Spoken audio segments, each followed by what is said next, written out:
Yeah. I think Uh, we're, I I don't think see we're on. anybody out there. Is there somebody out there, Brian? Can you Some tell? people there. Yeah, I think People there's there. some people out They're there. they're not. I What? thought we weren't doing this until next Didn't week. didn't they get the memo? I mean, come There on. was a memo, It's right? Hey, well, hey, I they're saw here. We it. got to be polite. It's the one time I saw a memo. I know. We're putting cover sheets on all our TPS reports now, right? Yeah, well, if you could just get that TPS report back to me by noon, that'd be good. That'd be Yeah. great. Yeah. Welcome to Brian Schiff's ForeFlight behind the scenes. We are, yeah, hello everybody. Welcome. We were actually we scheduled it for next week, July 8th, the second Monday in July.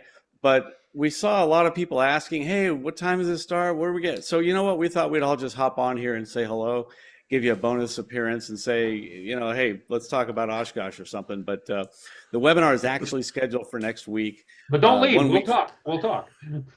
Yeah, but we'll Did, join you and talk to you because you took the trouble to join us tonight, and it's an impressive amount of people for a non-scheduled evening. But it is the first Monday of the month, so we had to go with the second Monday. I figured we'd do that because of the holiday. In any event, that's why we're doing this it just next so week. happens that all three of us are sitting around, monkeying around in our office with nothing better to do. So thought, hey, Right, let's jump right. So on. here we are, What's the worst that and could happen? yeah, and I see I got a notification from John Barry. Thank you for your contribution. I feel like that might be a mistake, so we'll talk about that. I think that you're either a very generous person or we may have typed too many zeros, but we'll talk about that later. I'll get in touch with you. So for You, now, I mean, we you got set a Oshkosh new coming up. standard. Yeah, yeah. Keep up with him, everybody. We can definitely renew Zoom with that. The the Zoom renewal is actually like this week, so I have to decide to do that or go the other way. If they give me my discount, I'll probably do it because they are making a lot of improvements, but we may still evaluate how we're going to do this broadcast. In any event, we'll keep doing it. I would like to transition from ForeFlight to doing more topics and doing like the proficient pilot workshops, and we're going to talk about, hey, got a private pilot check ride tomorrow. We'll talk about it. This is a good prep for that. Maybe we'll just talk about takeoff planning or whatever topics that seem to be popular or what people seem to screw up on. Maybe some common accident things. So watch for that. But in the meantime, we're doing ForeFlight workshops, and we'll talk some ForeFlight tonight since we got you guys here. Anything you guys want to talk about? Maybe we'll look at the Q&A, see some questions. Let's see. Yeah, I don't see anything happening in the Q&A All yet. A right. couple of things coming in, but I heard there's a little gathering happening pretty soon, isn't there? Something about Pilots, is it mid-July. where the pilots all fly to get into a certain place? Are you familiar with that, Yeah, Bob? Have you heard of that at all? I might have heard of that. I think it's in some obscure town in northern Wisconsin Yeah, or isn't that where they north. make the bib overalls or something? Yeah, there you go. My And gosh. somebody and somebody in the chat has helped us out already. Yeah. Oh, Oh, Oshkosh, you idiots. Right. Well, I think oh, I'm going to be there. You going to be there, Mike? Bob? I know you're going to be there. Well, yes. I'm definitely going to be there because of NAFI. Um, Got some plans in flux still, but I'm hoping I'll be there at least. I'm hoping to get there by Sunday and should be there through at least Friday, maybe Saturday. We'll and I, see what Yeah. happens. and my Right now, plan, just, I'm yeah, go Friday ahead. to Sunday. Cool. And I'll be there Monday and Tuesday. Maybe I can get pushed to Wednesday. Uh, I'm not sure yet. It's kind of in flux as well. But we're all going. We'll all be there at some point. Look for us there. Uh, but if you're going to fly to Oshkosh and you haven't seen our fly to Oshkosh thing that we did last year, there's a NOTAM. It's actually not a NOTAM, isn't it? A notice, a pilot notice, or is it a They NOTAM? Uh, they call it a note. I mean, I was going to show if you want, I can show you how to get that. So for those of you in Yeah. attendance here who are planning on going, let me just share my iPad screen here, and it's old school. Deborah says preview of next week. Yeah, we could start that. I don't want to give away everything. I'm going to be talking about the track log. There's a lot more about the track log than meets the eye, how to use it, how to download it, how to evaluate your flying. I'll show you a little preview of that, but we're also going to have Ryan McBride from ForeFlight. That's another reason we had to push it off till next week because they're scheduling as well. So that's going to be really cool. I don't know if you've seen any of their videos, but Ryan McBride was on a long time. He's been on for a long time and doing a lot of their training videos. Really great speaker, good teacher, and he's going to talk about some of the exciting things that ForeFlight has to offer, what they're coming up with, and some new exciting things. But in any event, I'll let Mike show you how to get the NOTAM for flying to Oshkosh if you're going to go there. If you're going to fly, Yeah, so Oshkosh is right here, of course, by the side of Lake Wobegon, isn't it? Oh, No, Lake Winnebago. Winnebago. I knew something started camper. with a W. So if you're going to fly into Oshkosh, let me first say, if you've never flown into Oshkosh, I would encourage you to give it a go at least once. It's challenging, it's fun, and you have to check that box off. You're not a real pilot until you've been to Oshkosh. So during the air show, I should say, I went there to visit once when the air show was not on, and it was cool, but it wasn't extra added cool. So if you're going to fly, though, you really need to get this thing called the NOTAM. They publish every year. There's a new one. It's adapted and modified based on changes between the FAA and the EAA and how this is all going to work. So you have to get the NOTAM. And here's what I do. I just open up a browser. You can do this on your iPad and just type in here, type AirVenture. Isn't it in It is. ForeFlight? It's in the documents. It should be in the ForeFlight documents also. Yeah, and I don't know whether that one gets kept up to date, but if you want to download this into something else, for instance, this will work too.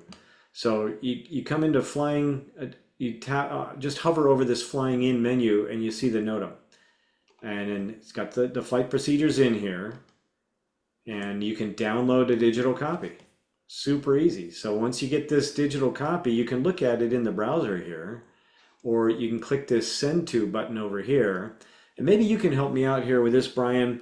Sometimes I see ForeFlight in this list and sometimes I don't. Is there a way that I can make it always show up in that list? Only if that app will let you do it. So if you click on more. Yeah, it you shows see up it here. It does. Now hit edit up top there. Before you hit ForeFlight, hit edit. Okay. And then add ForeFlight to the list. Hit the plus next to ForeFlight. And now it will always show up there. And hit done. Awesome. So now this is why I come to these things. I always learn something.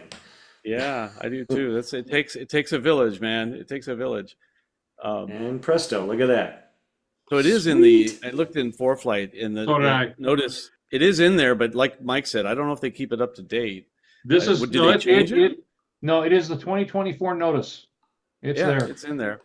Yeah. Right. So if you don't have it or you're looking at it in some other way, this is how you can get access to this document, and now you can look at it. So just like everything else that Brian and I and Bob and James have talked about, it's one thing to have the document. It's one thing to have your weather briefing, for instance, but it's another to actually read it and pay attention to it. You really do need to do that. So yeah, one of the things in there, and I see that Danny Drew just said, fly at 90 knots with a lot of exclamation points. He ain't kidding.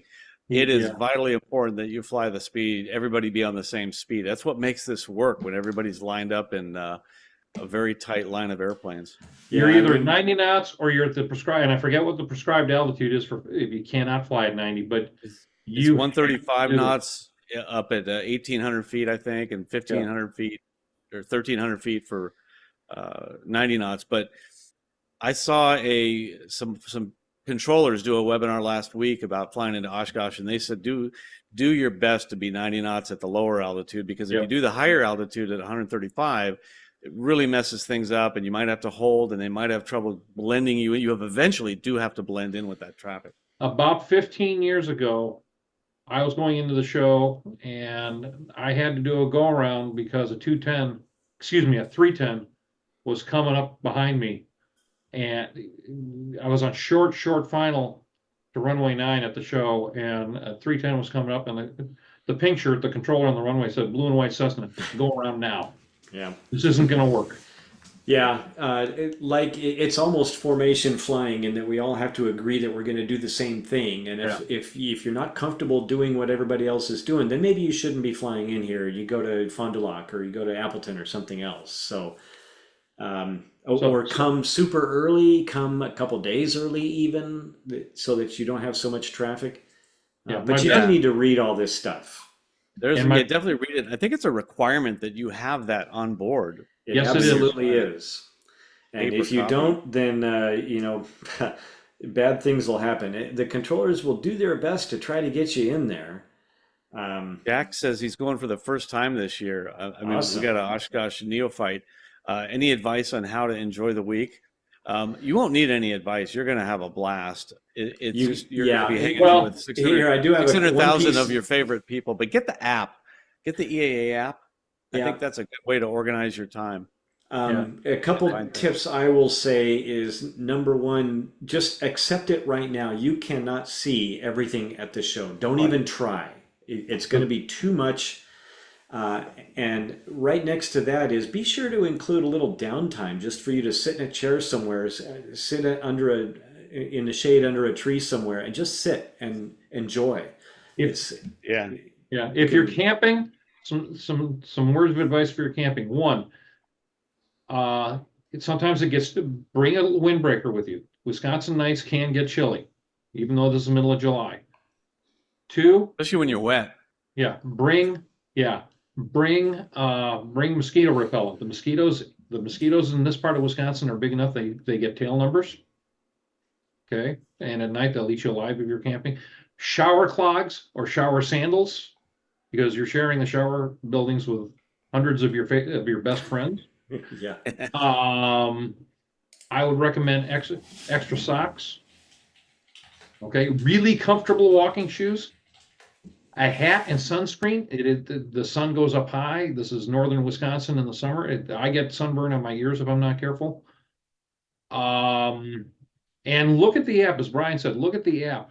Invariably, you go to this show, and then if you're a first timer and you leave, and then you look in Facebook or some other place, or in my day, bulletin boards, showing my age, and you go, you mean so and so was there and I missed them? Oh man.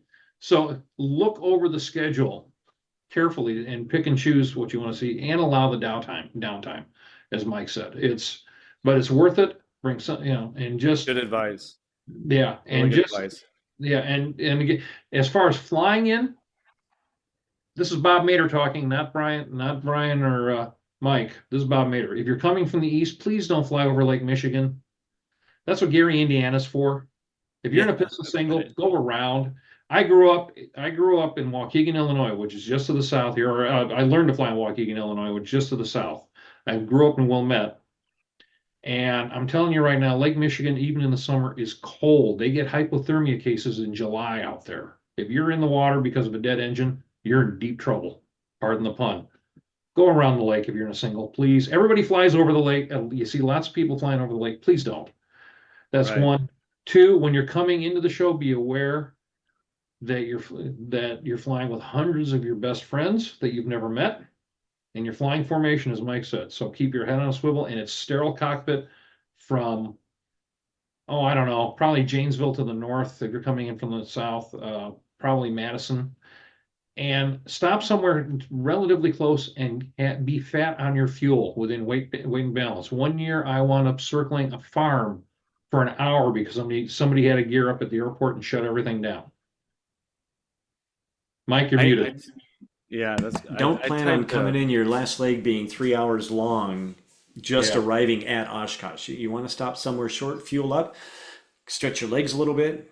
You're not done yet. yeah. Right. And be up, two more things and I'll shut up. Be up on your short field technique because you're going to be told to land on a dot, number one. Okay, and you're going to have somebody landing maybe in front of you and maybe behind you. You've got to be on that dot. And two, be up on your soft field techniques because once you get off, you're going to be told, get off the runway into the grass.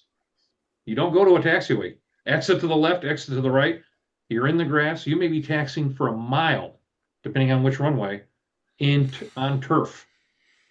So that means you're Yep. holding that yoke back if you're in a nose dragger, you're holding that yoke pack all the way to wherever you're going to park, and bring good tie downs with you. Or you The can buy koala is tie the downs best. there, but Yeah. you want to bring your own if you care about your airplane, which I certainly hope you do. I do. Yeah. So what I wanted to show here too, I showed you how to download, how to get that document from EAA. But if you come here into the documents tab, come into catalog, come down to ForeFlight, and it's available in the ForeFlight binder or drive as well. So I just don't know whether that one is kept up to date, if it ever should change. But so grab a hold of that. Anything else you wanted to show about this, Brian, or should I just stop this share and let you take it? No, I'm actually answering some questions in the Q&A right now. Someone's asking any way to show the altitudes you want to cross each fix that you put in your flight plan. And so I posted a link in the chat. I think that was James Maher that asked that. Yeah, so I put our ForeFlight workshop, Oshkosh planning that we did. It was ForeFlight workshop number 3 a year ago. And we talk about that, how to put fixes in. A couple other the ForeFlight workshops, we do talk about that. But I'll go ahead and share my screen here, and I'll show you how to put an altitude at a fix. But in the meantime, there was also a question about, can you use ForeFlight to help you fly a heading after takeoff, like runway heading, instead of going straight to your first fix? Well, you can put a track out there, you can put a fix out there, but it's, if there's no wind, your heading will match the track. But I recommend using your compass or DG. But you can build a track into ForeFlight just to kind of show that you're going to be going straight out or whatever for runway heading. But let me go ahead and share. It's one of those cases where you need to do some of that pilot stuff. Yeah, I recommend. And I think he mentioned opposing bases. That's one of my favorite podcasts too, and I listened to that. Oh, those guys are great. Last week, Yeah. And, Yep. I'm looking forward to seeing them. I think they're going to be at Oshkosh for a little bit. I'll go to maps, and I think I have a flight plan to Oshkosh, and I'll just put, let's say I'll find what's one Fisk? Is that the Fisk arrival? Yeah. It's FISKE. Before Osh. Yeah. FISK. Yep.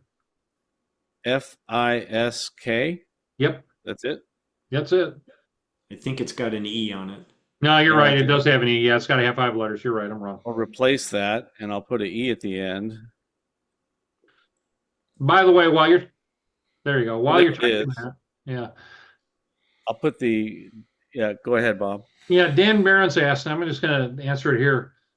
2 times he flew into Air Ventures following somebody 75-80, which I can easily do in my 172, but am I better off matching the speed or break it off? This is a judgment call. You might end up doing it. Personally, I don't think I'd want to break out of the line and come back around and try to figure it out again. If I were in a 172, I'd probably dump 10 or 20 and drag the airplane. I mean, this one's a tough one because have plenty of fuel and do that. Yeah. Let me show real quick. I got my mouse back. So at Fisk, you want to let's say you wanted to put 1,500 feet. I'm going to tap on it, and then I'm going to tap on more, and I got Fisk up here. So make sure I got the right thing. Tap on more, tap on set altitude, speed, time. And then you're going to cross that. You want to start a climber descent at Fisk, or do you want to cross it at a certain altitude? You want to cross it, and we'll put 1,500 feet here. And now you can see right here, it says Fisk at 1,500 feet. Yeah. And that's how you do it. Can you change the background to the satellite view? Yeah. Please. To see that, Brian, I think you have to have route labels turned on the gear settings. It's there. Yep. Right. You can see it now, but if somebody can't see it, go up to hit that gear settings. Yeah. So if you don't see Fisk 1,500 here, you need to go to this quick settings tab right up button, the gear, Mike was saying, and then go down to route labels. If you turn that off, you won't see that altitude. And you can see as I cycle that, the label for that fix is turning on and off. Just the labels that are on my route. Sometimes people turn it off if there's 100 fixes in a row on an airway or something, and it's distracting. In this case, you'd want it. Yeah. So you're going to say something about Fisk here, Bob? Yeah, Fisk and just in general, right there. And I used to work for a major Western railroad, so I'm going to toss out railroad names because I happen to know them. Okay, right there in that parking lot, there's going to be a trailer with some Right here? lights. Yep. No, over to the left a little bit. It's on the north side of the tracks. Here? There, yeah, that's where the that's where ATC has their trailer and they're watching you. Okay, and they will say rock your wings and all that other cool stuff you hear about. So Those right railroad, here, I'm going to save this as Yeah. Buzz the Tower. there you go. And they'll also have lights to help you, lights there to help you identify it. You got to have underscores. It got to be all one word. And by the way, okay. if you're mobile, if you have wheels, bicycle or car, or whatever, that's They not love a bad visitors. way to spend a couple hours. Go drive out there and visit with the controllers, and Yeah. they won't be it's a very busy. nice little place to go. No. But anyway, those railroad tracks you see there. Okay, right now, this is where you have to be careful using something like ForeFlight or anybody else's tools. Brian has a direct from Fisk to the airport. That ain't going to work. You have to follow those railroad tracks if you're coming in from Fisk. And that's the WSOR, Wisconsin Southern Railroad. It's a short line up there. What's really cool is the section gang. That's what they call the guys that work on tracks. They go out every year with orange paint, spray paint, and they paint the ties with big arrows saying that way. They do that. That's funny. Yeah. But I don't anyway, think I've ever seen that. So yeah, so you want, and basically they want you just to the south of the track so you can see down and follow the tracks. So they're going to tell you follow the tracks to the blue water tank. Scroll to the east there a little bit, Brian. You know which water tank I'm talking about there by the Walmart? No, I was actually looking for something else at the time, but Okay. Yeah, they're going to tell you look for if you're going to go in the downwind for 27. There's a big blue water tank up here, just on the west hide side. my mouse. What's that? Tell me where to go with the mouse. Go north. Drag the map up a little bit, or drag south a little bit. Pan south. Yeah, pan south. There you go. And it might be hard to see on the overhead, but there's a big blue water tank a little bit more south. It's north of 20th. Keep going. Keep going. I don't know. Where's 20? 20th Avenue. It's at the top of the screen. Okay. No, you mean This? Yeah, go south a little Okay. bit more. Drag. Pan I south see. a little Yeah. more. Yeah, pan a little more. A little more. It's over there by 9th Avenue. There, see the Walmart Supercenter there? Right Right there. here? Yeah. Just there at where you get off 45 to 9, you can see the water tank at the top of it. It's Which one's 45 and which I see 45. I don't know. 41, I mean. I'm sorry, 41. I'm sorry, 41. 41. You can see the water tank there on the exit ramp off of 41. You can see it. Yeah, On you the can west see side it. of the freeway, just south of the Walmart. Okay, Yeah. but move my mouse. Just talk to my mouse. South. Go straight down from where you are. Go slowly down. Oh, right here. there. There it Right is. here. Okay. So if you're for the downwind for 27, you're going to go past that tank, or if they're setting you up. So that's one of the prominent landmarks. I'm just giving some advice for folks that have never flown in there before. Yeah. And by the way, those of you who've joined us, there's a lot of you here. The real ForeFlight Workshop is next week, next Monday. We just decided to show up tonight because we're all sitting around doing stuff, but we're going to have a guest from ForeFlight. It worked better with their scheduling plus the holiday. So that's why we're doing it next week, next Monday. But this is just bonus. We thought, a lot of people may not realize that. So we hopped on here anyway. Yeah. But one thing I would do is if I really wanted to see this tank, I would tap and hold right there. There and you go. see the lat long, and you can hit more, and then you can hit copy. And you got to find a format that Google Earth will recognize, and I think it'll do the top one. So tap on copy right here. And then I'm just going to go open Google Earth. And then I'm going to paste it. And then we can get a good look at that tower or the water tank, see what it really looks like. Yeah. If you're looking for a landmark, of course, what we're going to see here is a spinning wheel of hell. So I'll hit the search, and I'm going to paste it into here. Allow paste. That's weird. Yep, there we go. And then enter. Apparently it doesn't like that format. So one thing you can do is see this gray bar at the bottom. To go back to ForeFlight, I'm just going to take that and swipe it to the right, and it goes back to ForeFlight. It's kind of another way of going like this and seeing all the open apps. you can just swipe that back. So I'm going to try and copy this format right here and then swipe this. I'm grabbing this bar right here and I'm going to swipe it right, go back to Google Earth, search. I'll try and X that out. I'll paste again. If this doesn't work, we'll move on. Allow paste, enter. Okay, never mind. I don't know what the, it's because we're broadcasting.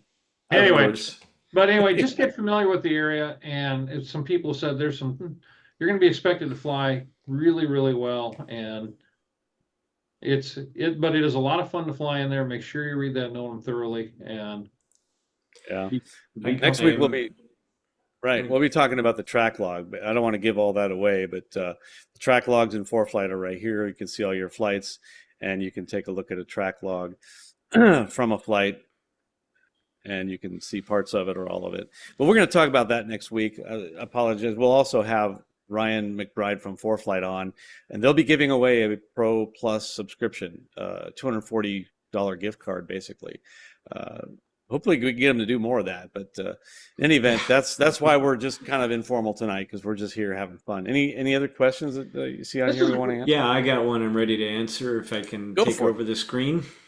Yeah, I will stop and give it see my phone and AirPlay. So the question came in about he's not seeing the AirVenture app. So let me just connect here and show you how to find that. The AirVenture, the notice?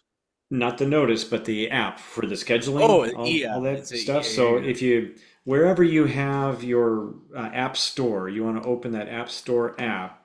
And I just search for EA events. And this is the event that you want. So if you scroll down here, you'll see, if you come to Fly or Watch, this app is a must-have. And it's got maps of all the exhibit halls and the presentation forums. It's got the schedules of air show events, forums, other stuff, official events around Oshkosh is in here.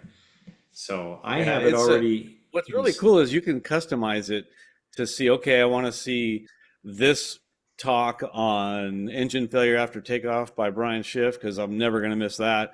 I want to go see Mike Jesh talk about the airspeed indicator, and I want to see Bob Mader talk about the moral imperative of flight instruction. And you can set all your schedule up every day in there, and you can have your set schedule customized to yourself, and it'll kind of give you walking maps to how to get from one to the other, where things are, where to find food. It's very helpful to have this app. Yeah. By the way, for first timers, a must see at this show, try to find time to get to the seaplane base. Yep, that's a fun thing too. So I just wanted to show that a little bit. As you could see, it took some time to download the data. I haven't updated the data for this year yet. So that's kind of a must-have tool. Don't forget to carry a spare battery with you or charging equipment, because you're probably going to run your iPad and your phone dry all week. So, and if you're a digital photographer, if you've got if you're going with a DSLR, same rule applies. But get an extra battery for your camera. I like having a backpack, and every night I'll freeze. It's one of those Camelbacks with the water that you can, pull the straw out and drink, and I'll freeze the water the night before. So I got a cool piece of ice on my back, but in that backpack you can keep things cool, like food and the spare battery and charger and all that kind of stuff. And be ready to be amazed. Yeah, I'm sorry. I'm excited. I'm sorry. Keep going. That's all right. I couldn't. That was it. Someone asked about the crossing altitude in the nav log. I'm looking that up for you. Go ahead. One other thing is, be ready to be amazed at the people you meet. You'll get to meet people like Brian and Mike. Ignore me, I'm nobody. But you'll get to you'll be walking. You're nobody? Seriously?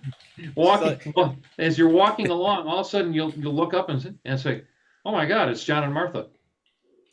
Or whoever your favorite is, or I'll give equal time to Russ Still, or whoever, or your favorite airshow performer. I've bumped into Patty Wagstaff more times than I can say. You should watch where you're going. That's right. She gets really mad about it too. She's tired of it. But seriously, you walk along, and as you're walking along, everybody's there. I mean, I wound up years ago having a 1-hour conversation with Bob Hoover just out of the clear blue sky, pardon the pun, just because he found out I was at that time a relatively new CFI, and he said, "You got to stop and talk to me." This wasn't recent, was it, Bob? Just making sure that everything's okay with. Everything's fine with this. This was in 2000. This was in 2001 when I was a brand new CFI, and he just wouldn't let me. When I went to his book signing, Yep. and he just wouldn't let me leave. Because you gotta. This is how you're gonna survive as a flight instructor. So just be ready for that. It can be a little surreal sometimes. Yeah, and on the Air Show Central, the big ramp with all the big airplanes, and there's different ones there every day that you can crawl through, look at. A lot of fun things to do. And I would plan your meals, not at lunchtime, but around the meal time. An hour either side. Either trust us on this. Oh, and yeah. And my favorite hidden treasure in survival in the hot weather, A&W root beer floats. Yeah. Yeah. And some of I think it's the FAA place, you can act like you want to talk to them, and they have good air conditioning in their building there. So that's always good too, if it's hot. So Mark Palmer, I was looking up, I can't seem to get a flight plan I can send to flights to answer his question. Does the cross altitude show up in a printed nav log? I believe it does. But I was trying to prove it to myself, and let me just go pull up an older flight and see if I can see nav log. Well, I don't have an altitude in there.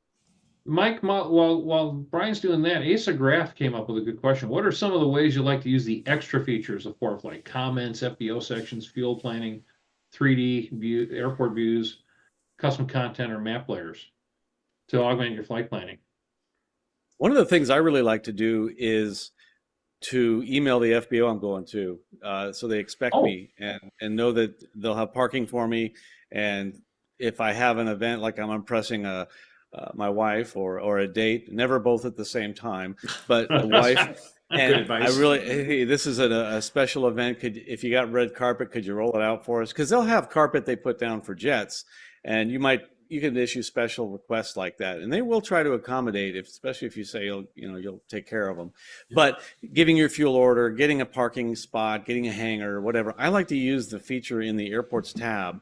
Going to the FBO and sending them an email, letting them know when I'm coming. One little thing I like to use is I'll go to the FBO page on the airport page. And if I can share my screen real quick, I'll show everybody what I mean here. Yeah. I was just going to pull that up. I'm going to paste our ForeFlight planning in the link while you're doing that in the chat. All right. So this is the one we did a year ago. You guys can check that one out if you haven't seen it. Okay, so I'm going to share this. Hopefully everybody can see it. So here we are, and we don't need to see the Q&As over there. So anyway, so here's ForeFlight, and so I'm going up there. This is a simple question. I went up to Waukegan for a meeting with my wife, or meeting with our financial guy, and let me go to KUGN real quick, and the question I had was, okay, signature is the FBO, and I wanted the phone number to call them, and I could tap on that, and I could get into the phone number and call them. Well, there's fuel prices and so on, but then I could call and say, hey, I'm going to be up there for the day. Where can I tie the airplane down? That's simple, just off my phone instead of off the iPad. Where can I tie the airplane down? Because I've got an all-day meeting, and I just soon tie down the airplane. And not only were they nice enough to say, well, you don't have to pull up to the FBO. There's public parking over there. And by the way, we can fuel you, but we're selling the gas over at the self-serve. It's 20 cents a gallon cheaper over there. So using that feature. Another feature I like, and I'll get off my soapbox on this, is in the map. Like I teach out of Pre-4 here in St. Louis. And one of the things that I really like is I developed this. I call it circle plot. I want it, and it's a little faint here, but you can probably see it.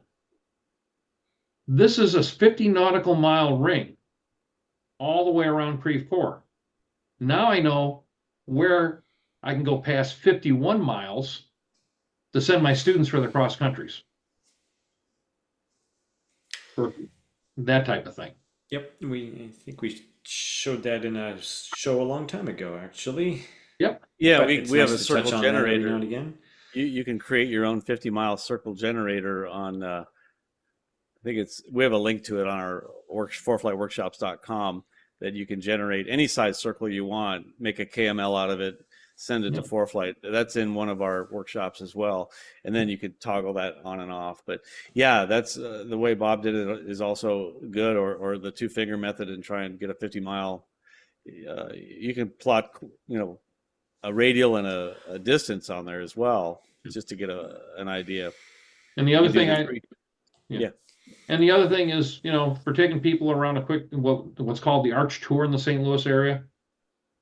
I'm not in the tour business, but I just, okay, what works for me in ATC? Well, here we are. There's a nice polygon I drew around St. Louis to make it easy for me to follow, so I don't go wandering into the surface area of Lambert. So Yeah, those are cool. a couple of the extra features. Mike, you're a pro at this. What do you got? Or Brian? I've done that in like Google Earth and do it, but I typically will just draw my course with the ForeFlight route editor if I'm going to be flying a course like that, and then save it as a favorite. I've done that for like the special flight rules at LAA, where I'll draw the course and save it as a favorite. But I think the favorites is one good thing that you can use to create a route that you're going to use often, and then save it as a favorite so you can get back to it a lot. Don't have to rebuild it every time. Someone says, I don't have the invite for next week. Did you send it? It should be going out any time now. I know that it takes a while for them all to go out. It should be the same one you used to join this webinar. Actually, we're using the same platform, same link. So you can use the same email, but you should get another one a week. Well, this is a week before, a day before, and an hour before. So you get 3 emails. Worst case, go to ForeFlightWorkshops.com. And it'll tell you, you can watch this stream. We'll stream it on YouTube if you have really a lot of trouble getting onto Zoom. And that happens. A lot of people have trouble getting onto Zoom. It's one of the complaints that we get about Zoom, but that's why I also stream to YouTube. But same way you got on this one to get on that one. I don't have a screenshot of it, but there was a question about how can you see the track log while you're in flight? And you can't really, but what you can do is you can turn on breadcrumbs. Yeah. So stand by one and I will. And there's a couple questions about that. So you'll be killing a couple birds with one stone with this one. Yeah. So the question was, how do you turn on breadcrumbs? And so that is it's available in the quick settings menu. You come up here and tap that same gear that Brian was on a little bit ago and scroll down in this list. There's a breadcrumbs button. You turn that on and you'll see a little green breadcrumb track that's following your airplane as you fly around. So that's the best way to do that. You can turn around and follow it back home. Yeah, you can always find your way home. Yeah. Going back to AirVenture for a second, Mark Shepard asked this. Where do people stay if they're not camping out? Are there any good hotels, B&Bs that aren't fully booked? Maybe at this late date. At this point, you're camping underneath the wing of your airplane or shacking up with a friend somewhere, maybe a park bench, bring a tarp. Check Airbnb. You may get lucky. I hate to say it. It's possible. It's possible. As I tell people, there's only, like people always ask me how much the Hilton is. Well, yeah, it's about what, eight bills a night during the show? Probably. It's something like that. It's 8/10 of a 1 aeronautical unit, monetary unit.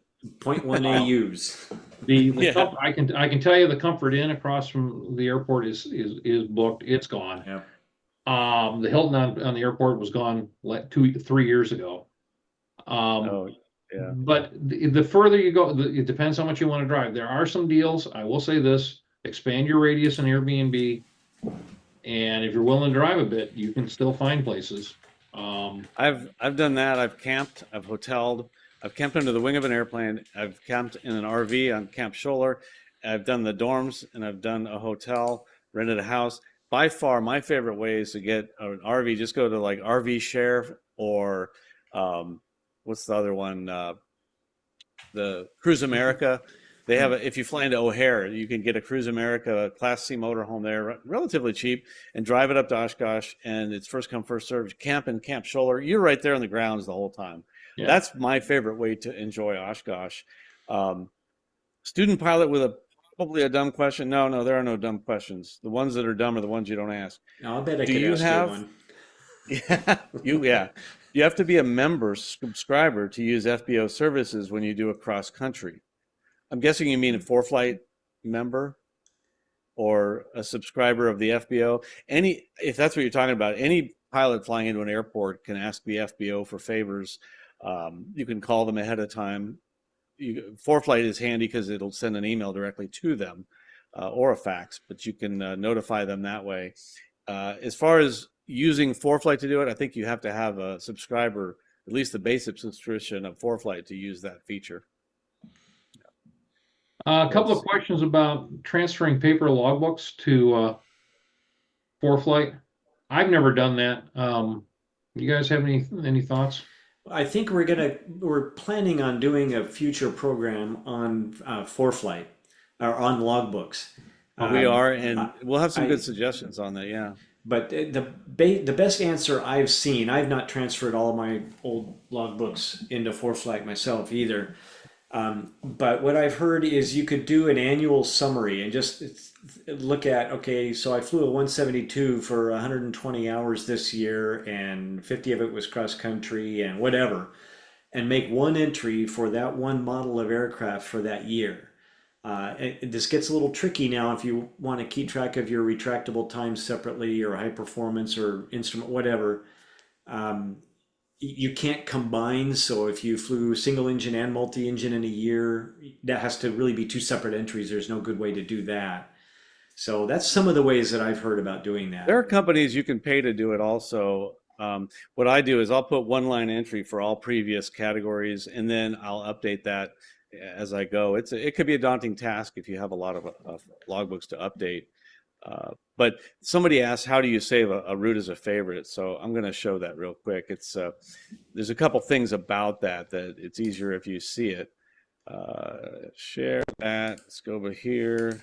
And we're not using our normal studio, so that's why it's taken us longer to share screens and everything. But you should see it in a second. There it is. So here I have this route. I just made this up, and I want to save this as a favorite. All I got to do is tap this star right here. It's white. If I tap it, it turns yellow, and it asks me for a name.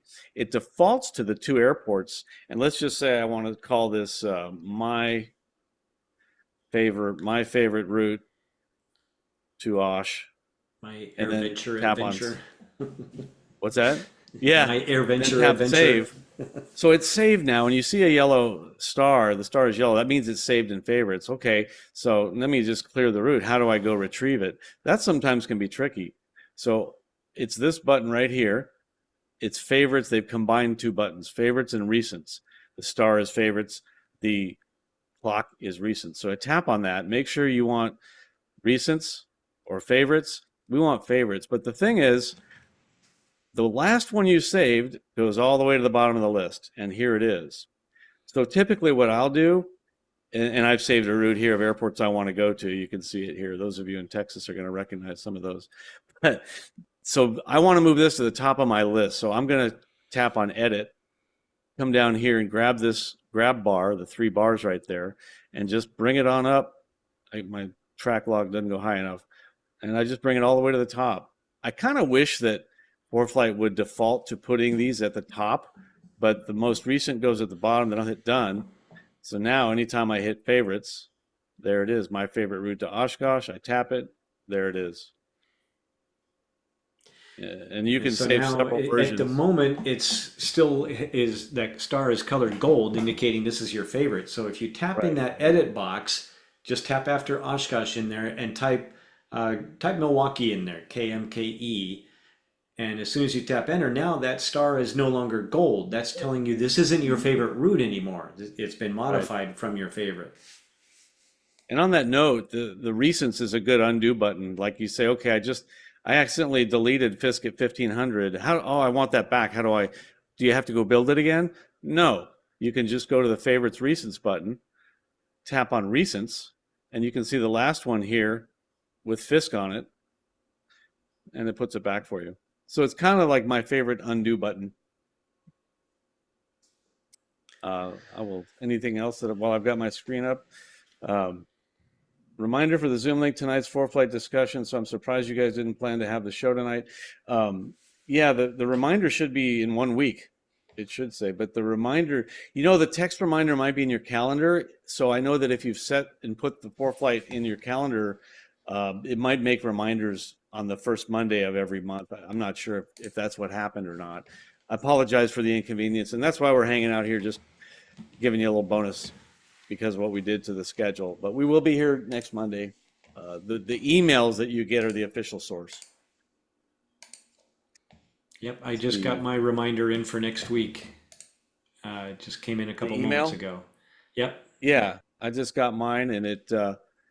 Let's see. It looks like I'm just gonna go ahead. Came in about 5:15 my time, about half an hour ago.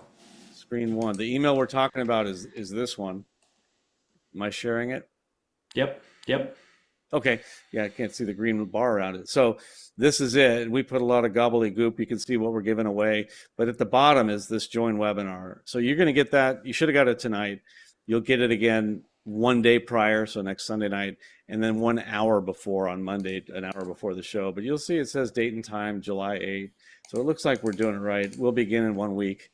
It might be a little bit of what do you call it when you see what you expect to see? Expectation, something or other. Yeah, what's that bias called when you see what you expect? No, you don't see what's there. You see what you expect to see, and you got a bias for that. What's that called? Yeah, I'm expecting to see what that's called right now, and I can't. Yeah, expectation bias. So. And we're getting help from the field. Confirmation. Excellent. Beer goggles. That's awesome. Beer goggles. Yeah, I remember those days.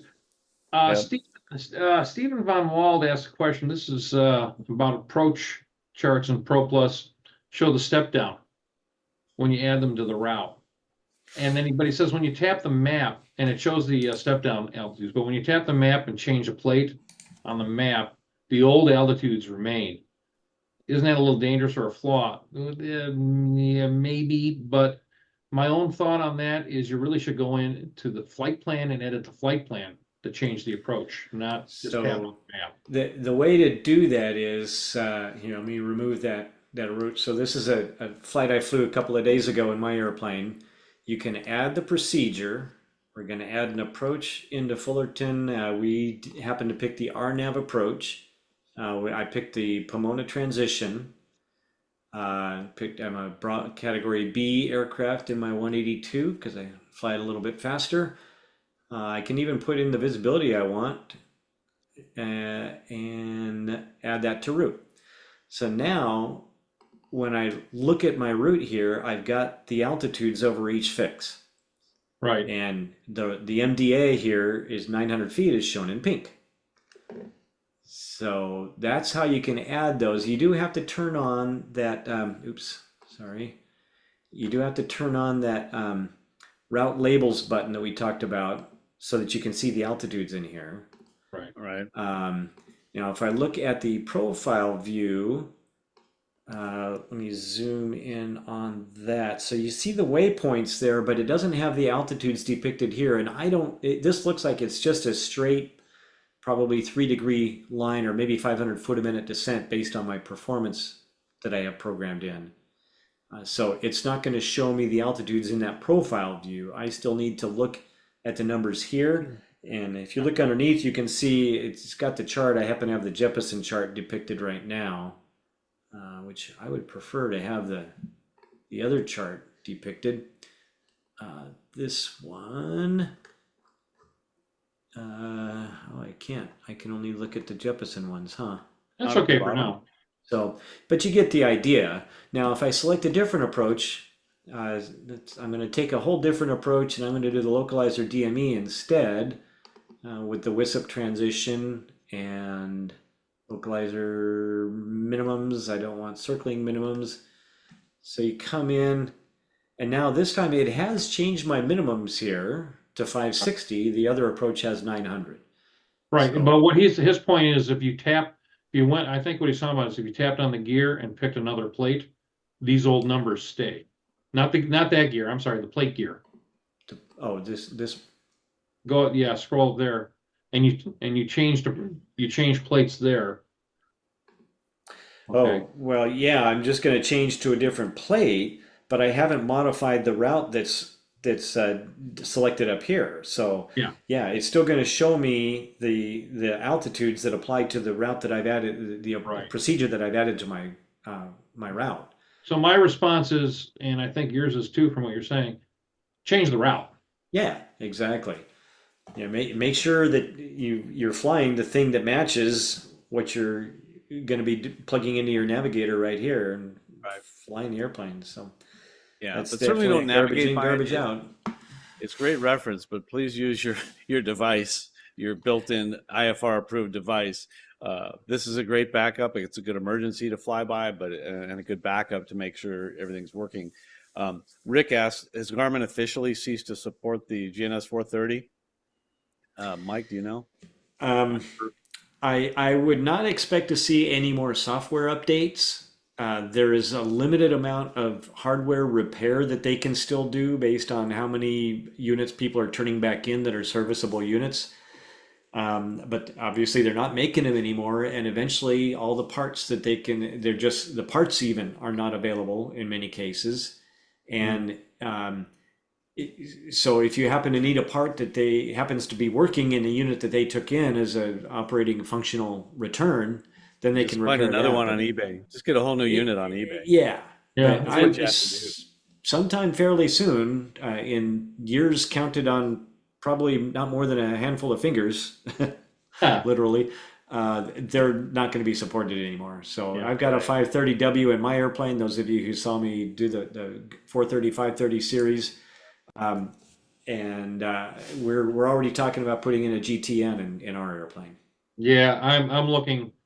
I'm at Oshkosh. I'm going to be looking for new toys for my airplane. Same deal. Sorry, and if you look at how long it takes to boot a 430 from startup to well, But that'll slow you down and it'll make you safer, slow you down, yeah, back in 2004 we were going, wow, this is fast. Today we're going, oh my goodness. Yeah. So What another question I'd like to answer here? Asa asks, Yeah. they've been training on FAA charts. When should they go to Jeppesen charts? And I would say, go to Jeppesen charts when you have an extra $300 burning a hole in your wallet. Really, you can do everything you need to do with government charts. They're not necessarily better, or Jeppesen charts are not necessarily better. There are some things I like better about jets, some things I like better about the government charts. Right. They Whichever each have, chart you go with, make sure you understand fully exactly how to use those charts. There are important differences that you need to be familiar with. that was what I was going to interrupt you to say. Well, you Yeah, can still make sure interrupt me if you want.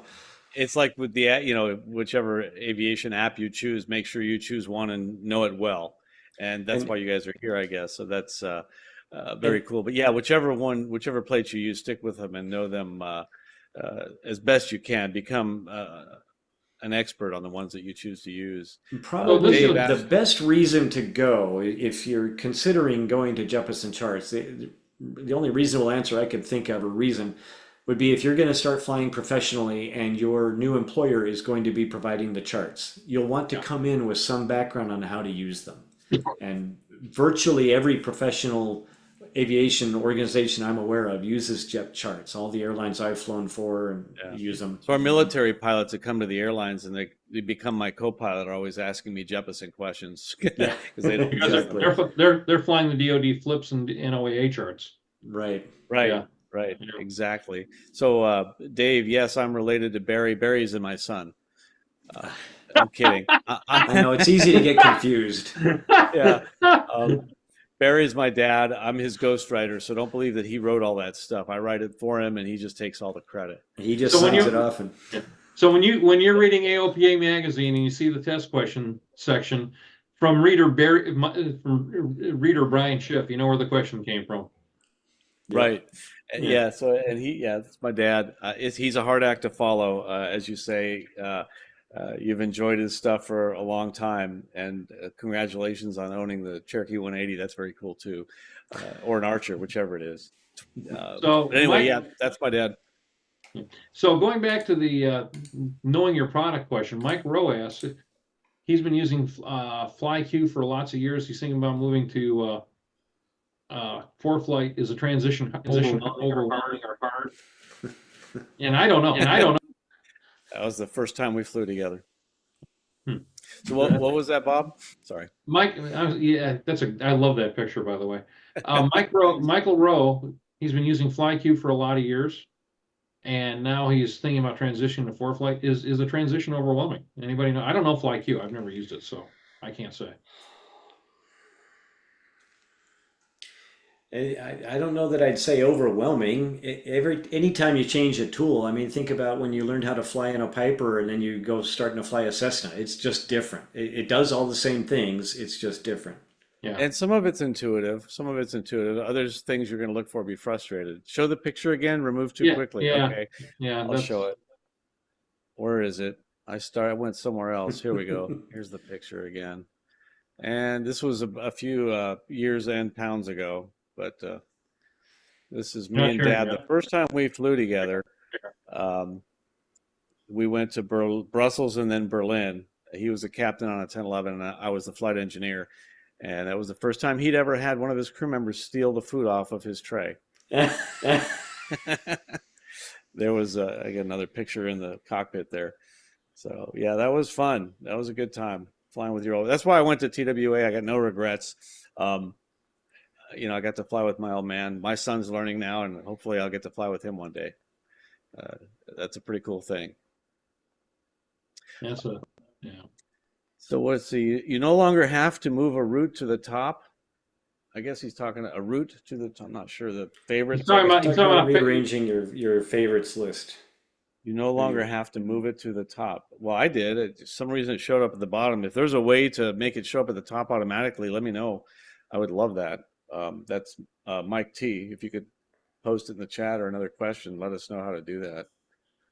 Let's see. It would be nice if ForeFlight Web allowed for profile editing. Yeah, that would be cool. There's some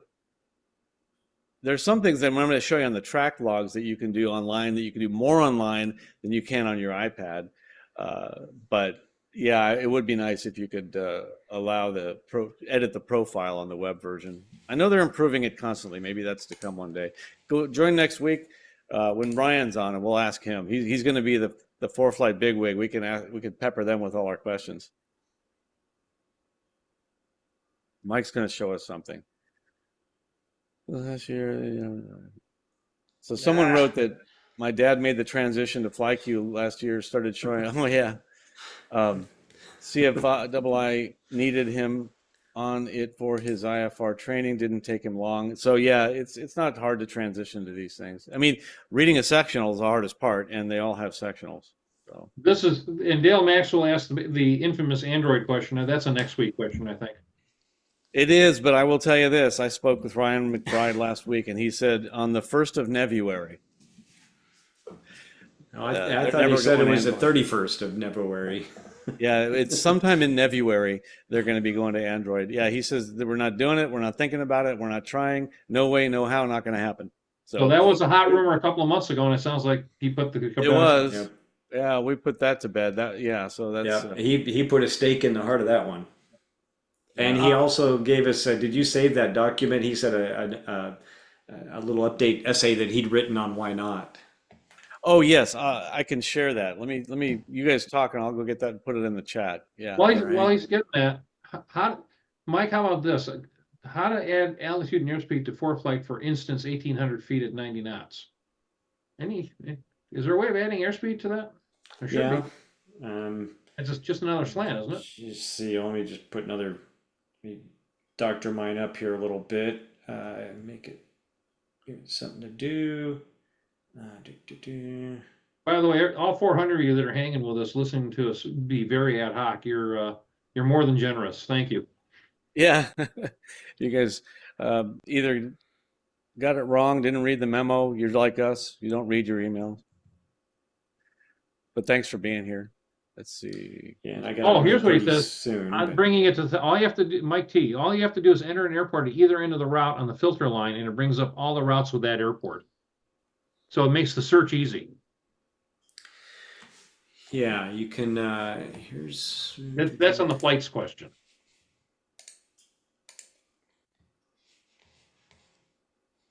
Comes up at the bottom set. All right, Thanks, I Mike. found it. I'm putting it in the chat, right? Whoops, hit everybody.